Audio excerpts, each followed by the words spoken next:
Hello friends, I am going to present storyline of Merchant of Venice by William Shakespeare. And the exposition, the play commences on a street in Venice. Shakespeare introduces the central character of the play, Antonio, as a merchant of power and influence. Bassanio, his friend, confesses to him that he is in love with Portia. She is a rich heiress of Belmont. In order to present himself as an eligible suitor to Portia, he seeks for a loan from Antonio. Means he requests a loan from Antonio. Antonio has no money in hand to lend, as his fortunes are tied up with his ships at sea. However, he promises to help Bassanio to take a loan from moneylenders by using his name, means of course Antonio's name. Then there comes a taste of fortune. At Belmont, Portia narrates to Nerissa, her maid, the hardships she is being put to under the obligation of her father's will. His will commands that Portia will marry the man who will choose from amongst the three caskets of gold, silver, and lead, the one which contains her portrait, means Portia's portrait. Portia is relieved that none of her suitors have been suitors have been lucky enough to choose the right casket, as she has no liking for any one of them. Then the bond story comes. Meanwhile, in Venice, Bassanio has found a Jewish moneylender named Shylock who can lend money he needs. Shylock hates Antonio because he lends money without interest and thus spoils his business as a moneylender. He is also bitter because of the insults inflicted on him and his race by Antonio. However, Shylock agrees to lend him 3,000 ducats on an unusual bond which stipulates that if Antonio fails to repay the amount in 3 months, Shylock will be authorized to cut a pound of flesh from Antonio's body. Despite Bassanio's request not to accept the bond, Antonio agrees to the bond as he is confident that his ships would return much before the due date of payment of the loan. Then we will see Jessica's deceit, who happens to be a daughter of Shylock. Back at Belmont, Portia's suitors get on her nerves. They include a pompous Moroccan prince and Prince of Aragon, who try in vain to win her.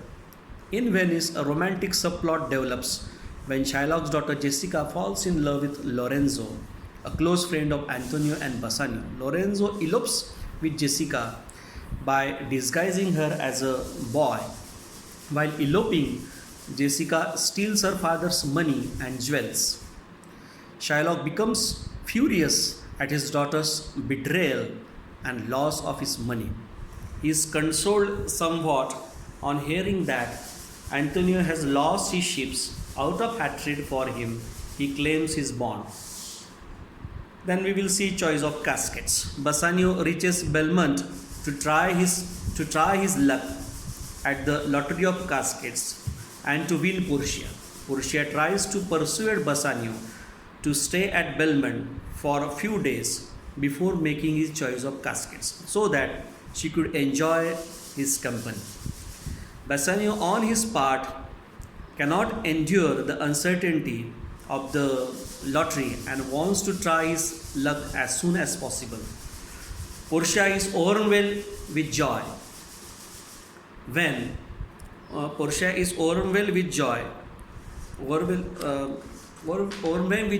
Bassanio chooses the lead casket and finds her portrait inside. On the basis of his right choice, Portia consents to accept Bassanio as her husband. Nerissa and Orat Graciano also announced their engagement at the same time. Both Portia and Nerissa give rings to Bassanio and Graciano, respectively, as a token of their betrothal and make them take a vow never to part with the rings. Celerio arrives with a message from Antonio that all his ships are wrecked. Antonio wishes now to see Bassanio before he meets his bond obligation. On knowing the facts, Portia tells Bassanio that he can have amount of money to save Antonio and sends him to Venice. Portia conceives a plan to save Antonio from the clutches of Shylock.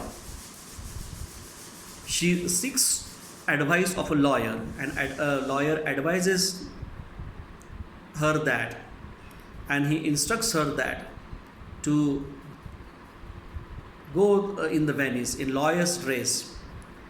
Portia and Nerissa, dressed as a men, set out for Venice to fight legal case for Antonio.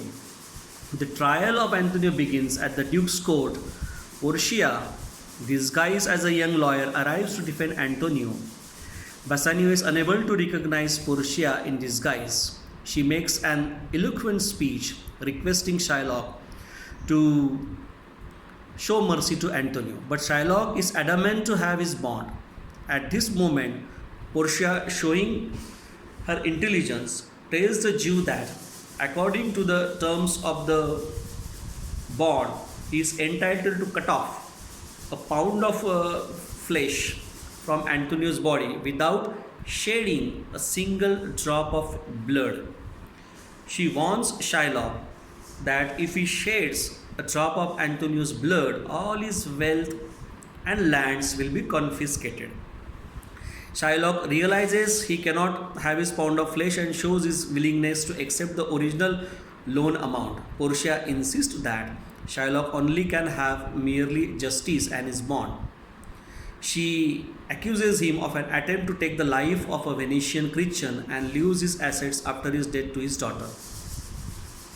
And Shylock's life is saved in this way and on this condition, that he becomes a Christian and leaves his assets after his death to his daughter Jessica and his son-in-law Lorenzo.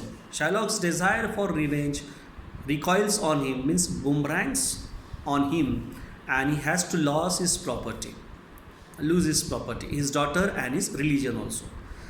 Antonio's life is saved by the ingenuity of the lawyer, means that Portia. So out of gratitude, Bassanio and